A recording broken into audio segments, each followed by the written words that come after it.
Oh my god, I've missed this. Welcome back to my channel. It's Emma. I've been gone for a little bit, but I'm so ready to be back making videos. So I don't know if this is gonna be a weekend or what. As you can hear, I'm still not over COVID. I mean, I'm over COVID, but COVID's not over me, you know? She's hanging around. I don't have COVID anymore. It's been like 2 weeks now, but still recovering slowly. Sorry for how disgusting my voice sounds, but it is around 1 p.m. today. It's Saturday.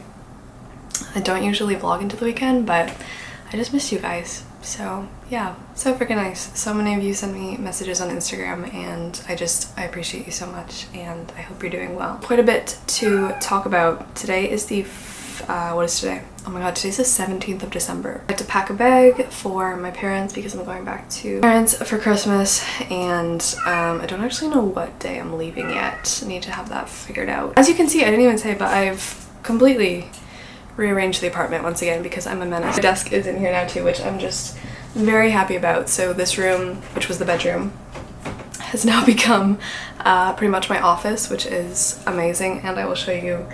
I guess we removed everything else, but I'm so happy with this room. There's so much more space in it, and I'm so happy that my desk is in here and my bookshelves are in here, and I'm ready to do things, ready to be productive after 2 weeks of like not doing anything, just being sick. So I want to give you really quickly my reading updates. I did finish one book, but I'll talk about that in a second.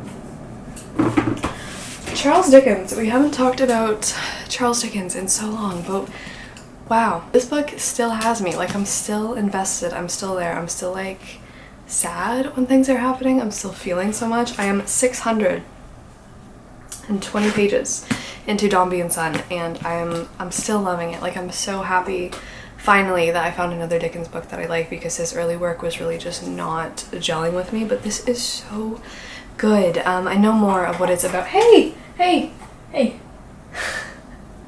Why are you in my washi tape? Mr. Dombey, who is just this like stick up his ass man. He is so proud. He thinks like he's just the greatest thing, that anyone he comes across in his life would be honored to even be in his presence, much less like marry him or be accepted into his family. But when his wife dies in childbirth with his son Paul Dombey, his name is also Paul. So we have the father, Paul Dombey, and then his little baby son, Paul Dombey, as well. But he just becomes obsessed and places all of his hopes on his son, because he also runs this very successful shipping company called Dombey and Son, and he's always wanted a son to fulfill the Dombey and Son part of it for himself. So he like trains this little baby since infancy to be his like managing partner of his company.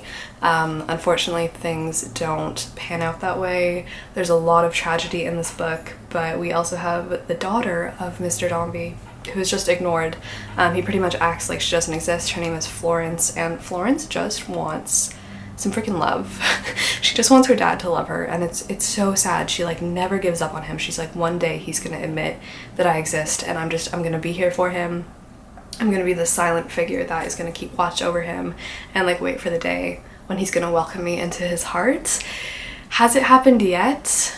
No, Mr. Dombey, I just strangle him. But he does eventually get married for a second time. Edith, oh my god, the character of Edith, I just love her. It's such a cool, like, I don't know, Dickens is just doing such a good job with the women in the story. Not all of them, but most of them, and Edith is so interesting. I love how it explores the exploitative relationship between Edith and her mother, and there's also another exploitative relationship between another young girl named Anne, I think, and her mother, Mrs. Brown.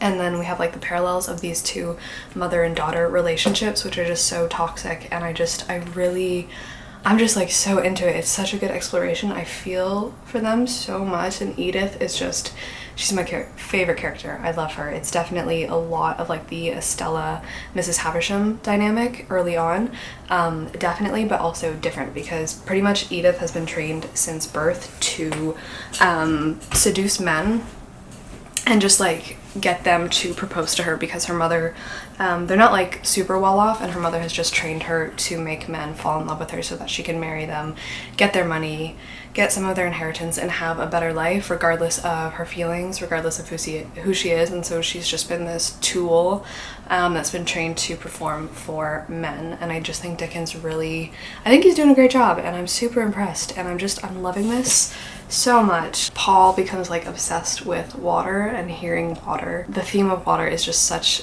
it just goes through the whole book, and I'm just like, the execution of it, carrying it throughout the whole 900-page book is so impressive, because we have Paul who becomes obsessed with like waves and water. He's like, I hear something in it, like I know something is in there. It becomes synonymous with death, infinity, moving onwards into another world. We also have this shop that we follow with a bunch of other characters in it who are all seafaring characters. They're like retired sea captains, or they're obsessed with like nautical instruments. We have Walter, who is a young boy who becomes obsessed with Florence. He is eventually shipped off to Barbados, I believe, by Mr. Dombey, because he works for Mr. Dombey, and we just have so much imagery of like the waves. It's just so good. The waves are hoarse with repetition of their mystery. The dust lies piled upon the shore. The seabirds soar and hover. The winds and clouds go forth upon their trackless flights. The white arms beckon in the moonlight to the invisible country far away. I love it. Dickens is like trying so many new things in Dombey and Son that has never been done before in his works. It's really interesting. He plays on repetition in here, which is something that he hasn't done before. Like, he'll just straight up repeat sentences, copy and then paste a sentence or a whole paragraph about specifically usually the waves into another section, and it's just, it's gorgeous. He's like doing new things, and it's really fun. Just obsessed with this, so that's what I'm reading. I didn't mean to go on such a long ramble about Dombey and Son, but here we are. I'm wearing a hat today because I'm gonna try to cut my bangs back today. I think I'm fed up with growing them out again. I just can't deal with my hair right now. I'm definitely gonna try to get a big haircut, a big change haircut in the new year. But I think today we're gonna start with the bangs because I just like doing them myself. But fantastic, I'm loving it. I'm loving it so much. So yeah, 620 pages through, and I have about 300 pages left. The audiobook I currently have on the go is The Dollmaker of Krakow. I'm in the middle of so many like emotionally stirring books. Like, we just had another death in Dombey and Son, and I was like, oh my god, that affected me, even though it was a character I didn't even like. But it's great. So The Dollmaker of Krakow is a middle grade novel. The audiobook is really great. I would recommend. This is about a doll named Carolina, and she's from the land of the dolls because she's a doll. She's made of wood, and in her land of dolls there is a war between these malignant rats who are coming into the land of the dolls, destroying everything, killing people, and she somehow escapes into our world, where she finds this man named the Dollmaker. He runs a toy shop in Krakow, and he's just like this middle-aged man who's very shy. He's very lonely, and Carolina like becomes his friend once they establish that, you know, like, she can talk, she is alive even though she's a doll. But in trying to escape the war in her world, she unfortunately stumbles into 1939 in our world, so right on the brink of World War II. Cyril, who is the dollmaker, is German, like his family was German, but he lives in Poland, and he has changed his name to a Polish name. He's kind of trying to leave like World War I behind him. He fought in World War I, he's injured, he's still like recovering from that, and now he's having to deal with everything that is going on in Poland at the start of World War II. This is really impressive. I think for middle grade it's just doing a really good job. In school, it was grade 6 for us. We had to read grade 6 and 7 so many different books, fiction books about the Holocaust, about World War II, and this would honestly be such a great addition to the list. I remember reading Number the Stars by Lois Lowry, The Greenies, which is I think like more a Canadian story about I think kids living in Vancouver or the West Coast during World War II. What other ones do we read? We read a bunch of them. Paperclips, is that one? But The Dollmaker of Krakow would be so good because Carolina starts to make friends with other people in the community, Jewish people in the community, and she starts to see like what's happening. I'm currently, how far am I through this? I'm on page 132, And what's just happening now is that Jewish people aren't allowed to go into shops. Like the kids are being pulled out of school. That's kind of the atmosphere that's going on. And you see Carolina, like she befriends this young girl who is Jewish. It's a law, but it's done really well so far. It is a gorgeous book, and I'd highly recommend. This also does not have a lot of ratings on Goodreads. It also is illustrated. It comes with illustrations, and it does weave in a lot of folklore, fantasy. I believe actually some elements of the Nutcracker as well, unless I'm like making that up, but just like the rats attacking the land of the dolls gives me very Nutcracker vibes. But there's also different like spirits in the world that, yeah, it's just cool. There's magic, there's folklore, and history, of course. So really impressed with this. So that's the audiobook I'm listening to, and then I actually have to pick out a new book today to read with my own eyes. So that's kind of what I wanted to do. I did not mean to make this intro clip so long, so I'm gonna go. I need to go out today. I need to get some fresh air. It's been a while, but I also need to get Kelsey some more cat food. I want to get Evie, my family dog, a Christmas present for when I go, so I'm gonna go grab her something today at the bookshop. Why did I say the bookshop? The dog shop.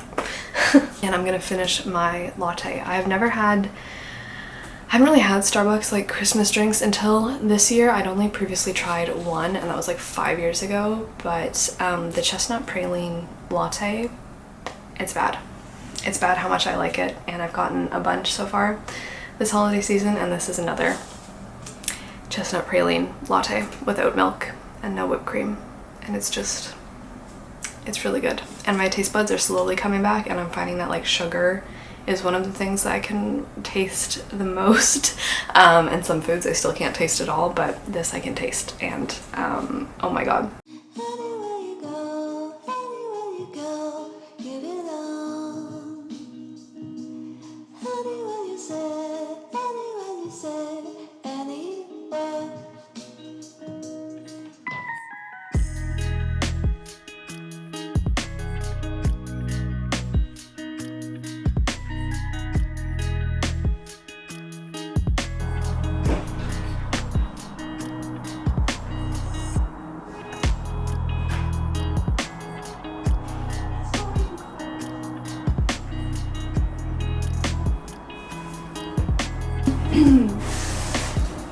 Because for Dostoevsky, we're still voting between. Well, I guess you know that Emma from the future of this video cut her bangs back, but that's not the point. You know what is a better choice you can make than cutting your own bangs? Signing up for a book subscription box with Aardvark Book Club. Having an existential crisis? Don't crack open your kitchen drawer for those scissors. Crack open a book instead. Thank you so much to Aardvark for sponsoring today's video. I've actually worked with them before on my ASMR channel, but I'm really excited to be working with them on my main channel. They are a book subscription box. They offer 4 to 5 picks every month that you can choose from. You can actually order up to 3, which is very tempting, and they do ship to the USA and to Canada. The US box is $17.99 USD and the Canadian box is $25.99. Shipping is also free. They have contemporary, crime, thriller, lit fic. To build your box, pick what books you want. There is a free app that you can download, and the whole process takes just 5 minutes. We have Factory Girls by Michelle Gallen. It's set in 1994 in Northern Ireland amidst all the tensions that are rising. Next one we have is so beautiful. This one is Gilded Mountain by Kate Manning. This one is historical fiction set in the US, I think in a very rocky, in a very mountainous state, right? Colorado. This is one I'm probably most excited for. This one just looks like the kind of book I would eat up, and that is Aesthetica by Ali Rowbottom. I think this is commentary on our beauty standards, but it also deals with the Me Too movement. This woman is about to go the high-risk elective surgery Aesthetica, a procedure that will reverse all her past plastic surgery procedures, returning her to a truer self if she survives the knife. I love books that talk about stuff like this, so really excited for this one, and it's gorgeous. The link to sign up to Aardvark will be in the description box. If you guys are interested, you just create your profile, select your books, make your purchase, and books show up at your door. What a world we live in. I'm gonna go try to tame these bangs now. I just got off a call with Carolyn. It was so freaking nice, always is, to catch up. And we're also planning something very exciting for next year, so keep your eyeballs open. Also got back from the pet store today, which was good. So we got Kelsey some food, but we also got him a new harness and leash because he outgrew his old one, which is so sad. He got way too big for it. So we had to get him a bigger harness so we can take him for walks in the hall, and when it's nicer out, take him outside again. But we got that, and then I also decided to get Evie a toy because I just thought it was so cute, and I got her this broccoli. So this is gonna be her Christmas gift. It's just a broccoli toy, but it feels so cool, and yes, it's a squeaky toy. I already put this in my suitcase, and then I am hesitantly packing up a few things. You can probably see a castle in the clouds in my suitcase because I want to take this home with me, but I currently just have my dad's presents here. I pretty much shipped all of my family's presents, like my mom, my brothers, and my grandma's, to my house, but my dad's presents I already had because my dad is the easiest person, in my opinion, in my family to buy gifts for. He has so many hobbies. He loves reading. First of all, if anyone loves to read, like that, just the easiest person to buy gifts for. But I got him a few things. Dad, if you're watching this, now's your time to leave. You better leave. And Mom, I know you don't like being spoiled. I know you don't like having other people's surprises spoiled for you, so you can also leave if you want. But anyway, so I got him one of these books he asked for specifically, and then the other one I saw at a store here, and I was like, that's perfect for him. So the one he specifically asked for was Open Veins of Latin America by Eduardo Galeano. You guys actually recommended this to me years ago. This one, I'll just steal it from my dad now because I don't know where he heard about it, but he really wants to read it. This one comes with the foreword by Isabel Allende. So this is nonfiction, and it's called as well 5 Centuries of the Pillage of a Continent. So it's all about the history of Latin America. He has organized the various facets of Latin American history according to the patterns of 5 centuries of exploitation. Natural resources such as gold, coffee, and copper are the veins which he traces through the body of the entire continent, up to the Rio Grande and throughout the Caribbean, and all the way to their open ends where they empty into the coffers of wealth in the United States and Europe. I really want to read this. I might try and find an audiobook as well, but that is the first one. That is the first one that I got him. And then this one, I was at a store here. I think it was like right on the cusp of Little Italy, I think. I think the store was called Curiosa.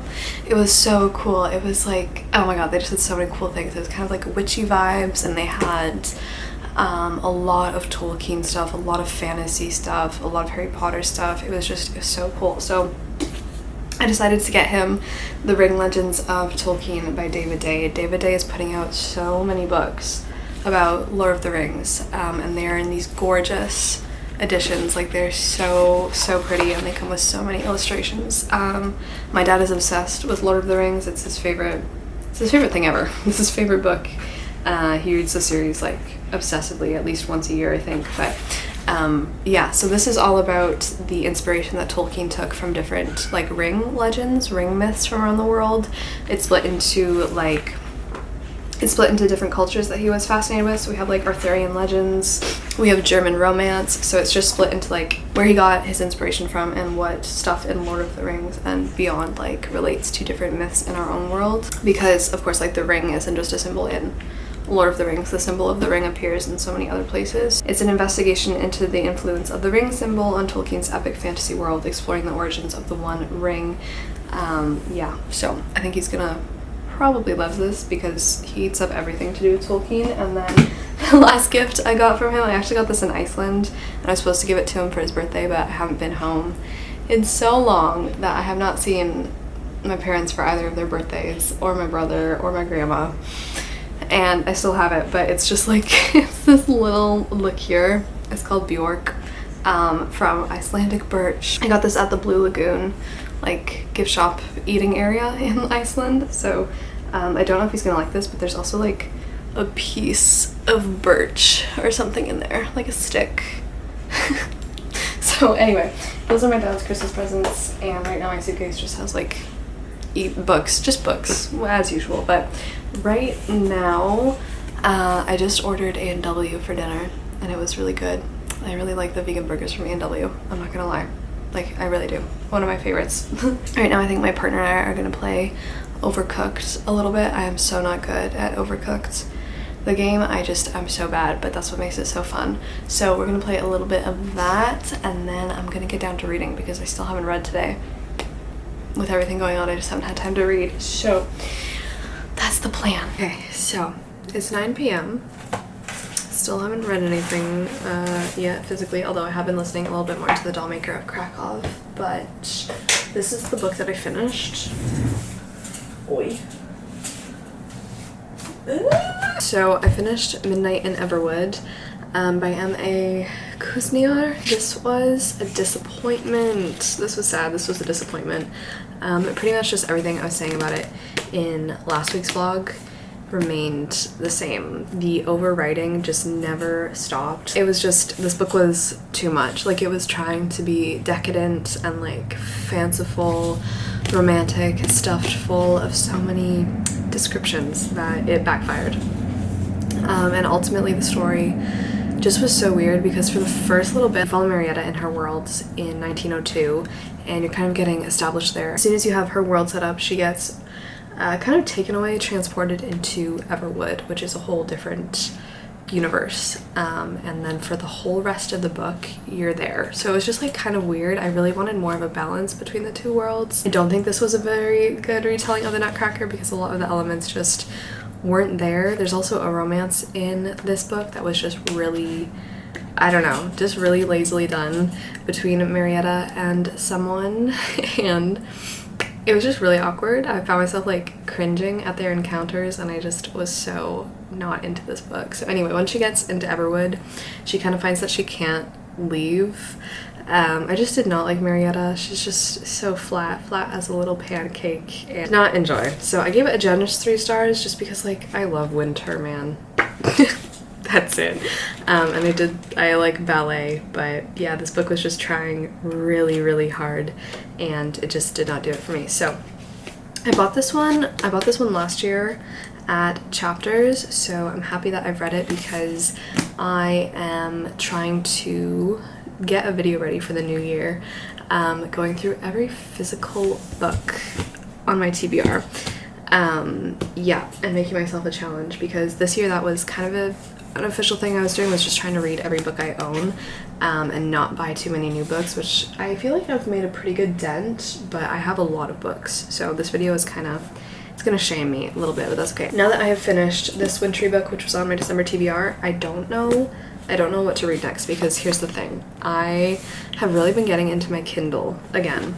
I'm in my Kindle phase once more, and when I say my Kindle phase, I really just mean my fantasy romance phase because that's pretty much all I read on there. And maybe fantasy. Fantasy and fantasy romance are what are on my Kindle. And I did read, I think just one this month so far, but I have a bunch more on there. But I thought we could go through the rest of my wintry books and pick one. I need to read Dombey and Son tonight, so that's number 1 on the agenda. I need to get to page 640.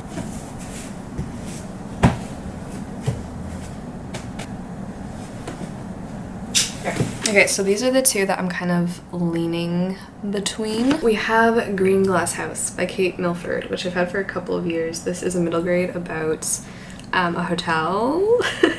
So we know how I feel about hotels. It's more like an inn. Yeah, a creaky smuggler's inn. We follow this 12-year-old kid named Milo, and his family owns the smuggler's inn. And it's set over the Christmas holidays. And there's trouble afoot. I think it's a mystery as well. It looks really charming. I read the first page, kind of fell in love with it. But I'm not in the mood for a middle grade. I'm already in the middle of a middle grade, but maybe I am. Oh, I don't know. This one I bought, when did I even buy this? This year, I think. And that is The Winter Duke by Claire Eliza Bartlett. This one looks really interesting. I think it's young adults, and it would, I think, fulfill some of my fantasy. I think there is fantasy romance in this. I think it's sapphic, if I'm not mistaken. But we follow this princess. Is she a princess? I don't know. Her family is cursed. There's like a curse on her family, and they all die. She's the only one who escapes, and she takes her brother's place as the duke. So like she has to take all of her brother's property, marry her brother's fiance from a different kingdom, all of that stuff. And I think we follow her ruling and trying to contend with like the Winter Realm, an underwater shadow kingdom. I kind of want to read The Winter Duke. Kind of want to try The Winter Duke. We'll try both. So that's that. But Paramount is Dombey and Son. I'm on a Captain Cuddle chapter, who is one of those seafaring men I was talking about, and I do not like Captain Cuddle's chapters. He's probably the character I'm least interested in, just because his chapters just read like filler, I'm not gonna lie. So Captain Cuddle's chapters are kind of the one I, gloss over the most, if I'm being honest. Okay, let me put my pajamas on, and then let's read.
Happy Sunday. So it's the next day. It's the last day of my weekend. I just took Kelsifer for a walk in the hall and he is yelling for more. I did read my section of Dombey and Son last night, but then I didn't pick a new book between these two because I just feel like I'm not super in the Christmas mood. I think it's because I got sick and just don't really have any Christmas decorations, haven't been doing any Christmassy things, don't really feel in the holiday spirit. So consequently, I'm not in the mood for these, which is so sad. I did make a lot of progress last night on the Dollmaker of Krakow. I was also listening while I did my nails. I didn't put any twinkly pieces on this hand because I got really tired. I just get so fed up doing gel nails halfway through. I get so tired of it and I just want to give up, but I'm very happy with these guys. I think they look so cute and it's very Christmassy. So the Dombey of Krakow I'm still enjoying it so much. I got to page 227, which I'm almost done. I have under 100 pages left, so I feel like I might even finish this today. And the Dollmaker and his dollhouse and dolls are playing such a bigger role in this right now. I'm really liking the writing, really liking the way she's working so many different fairy tale elements into the story. I think it's so good. And the parallels she's drawing between Karolina's world, the land of the dolls, and Poland, I feel like they're connected in a way and have a theory of what's going on, but I'm not going to say anything in case I spoil it. It's really good. I would highly recommend if you're looking for a new middle grade. It's very hard hitting. I think it's brilliantly paced. The pacing is so good. And now we're following Karolina and the Dollmaker, and they're trying to save some of the children who are in the ghetto just outside of Krakow, I believe. That is that one. I'm really happy with this. And then I did start another audiobook last night actually because I got kind of not in the mood for the Dollmaker of Krakow because it's really hard hitting. It takes a lot out of you, but I did start a book on Libby.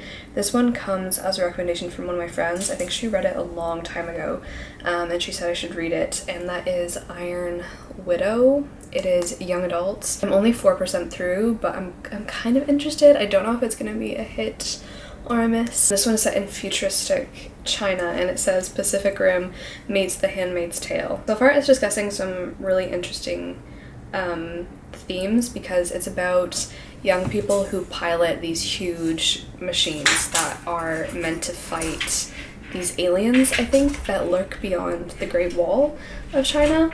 And it's a guy and a girl get in one of the machines, but the danger is that the boy piloting the machine will like take over the girl's mind and like just kill her. But our main girl wants to be a pilot because she wants to assassinate the boy pilot who killed her sister. We'll see. It might be too on the nose for me, but it looks kind of promising. So I started that one.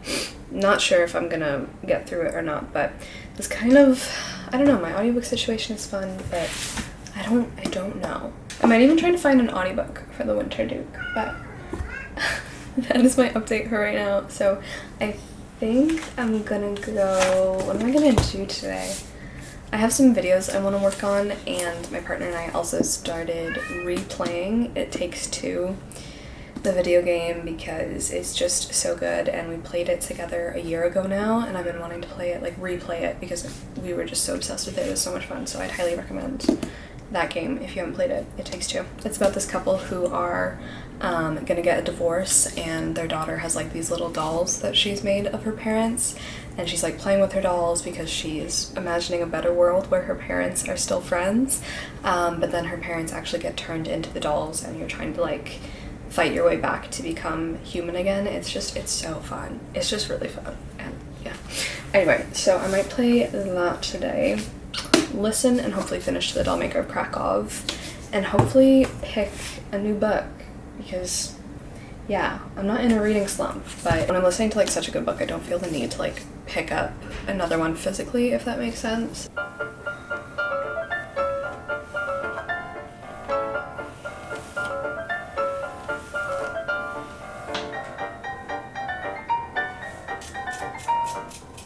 Oh, it's in my eye. It's in my eyeball.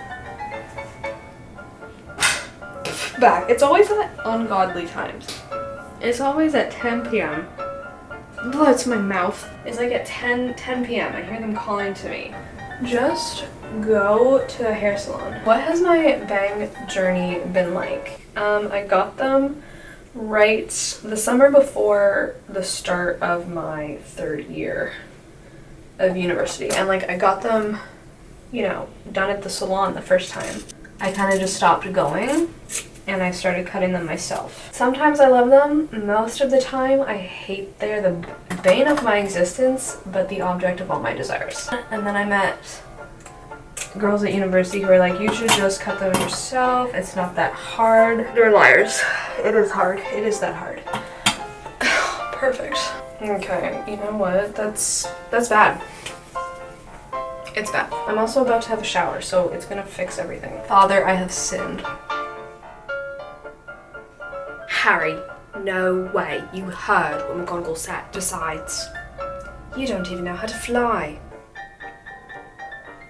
Mandrake or Mandragora?